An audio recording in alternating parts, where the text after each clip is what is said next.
en los territorios de la Cisjordania y menos en Jerusalén Oriental.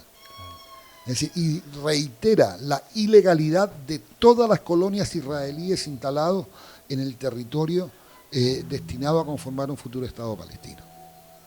O sea que sigue teniendo el estatus de ilegal, eso es imposible. Absolutamente ilegal, absolutamente ilegal. Yo no sé si te ha tocado, si has tenido la posibilidad de leer los informes, pero por ejemplo de la delegada de Naciones Unidas para Derechos Humanos en Palestina, Francesca Albanese, todos los altos comisionados en distintas áreas de Naciones Unidas. Ayer salió Human Rights Watch hablando de limpieza étnica, ya había salido Amnistía Internacional, ya había salido el secretario general de la ONU. Es decir, ¿qué necesita Israel para entender que ejerce el rol de Estado paria, vuelvo a repetir el concepto, y Estado canalla dentro del concierto de las naciones? ¿Por qué? Porque es la única posibilidad de que Estados Unidos siga conservando el portaaviones más grande de su flota, que es el Estado de Israel. En términos jurídicos, yo siendo judío tengo más derecho, en términos jurídicos sionistas, ¿no? Tengo más derecho a ir a vivir allá que un palestino que vive ahí. Lo que pasa es que ellos, mira, el sionismo es una ideología nacionalista que no tiene nada que ver con el judaísmo. Es decir, fue formado el movimiento, en su origen fue formado por judíos que buscaban, tal vez con justicia, huyendo de los pogroms y de las persecuciones, sobre todo en los países de Alemania Oriental y básicamente Rusia, Hungría, Polonia, claro, Bulgaria, la creación de un hogar nacional.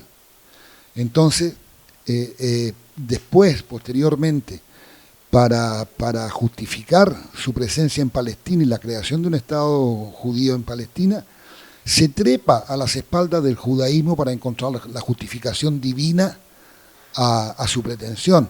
Entonces, el sionismo es el que se transforma a Dios en un agente inmobiliario y a la Biblia en un título de propiedad. Claro, es aplastante esa definición, porque uno queda casi desarmado en términos, te diría hasta emocionales, ¿no? Porque claro, el nivel de agresividad, de intolerancia y de injusticia que se vive en toda esa zona.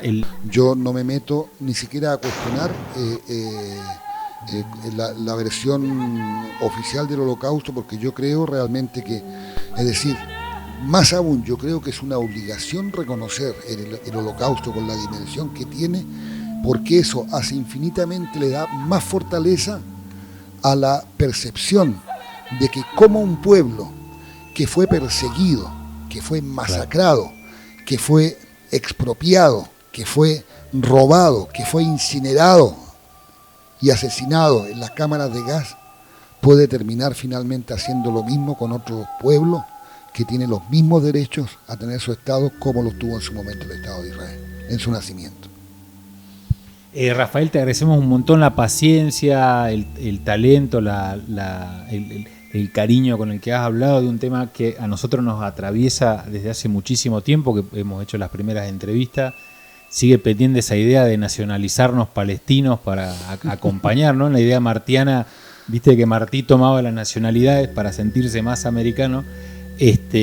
Pero bueno, creo que son iniciativas estas de la charla que son fundamentales, porque estamos transitando una época de mucha documentación y me parece que la larga marcha hacia la libertad plena y la autodeterminación de todos los pueblos tiene que ver también con tal vez la más grande causa que hoy pueda unir, ¿no? a todas las voces bien pensantes, que es de la libertad del pueblo palestino, el Free Palestina, el Palestina libre, que recorre los campus de los gringos y también las marchas en Latinoamérica, bueno, claro, obviamente en los países árabes, que uno tiene que decirlo esto, ¿no?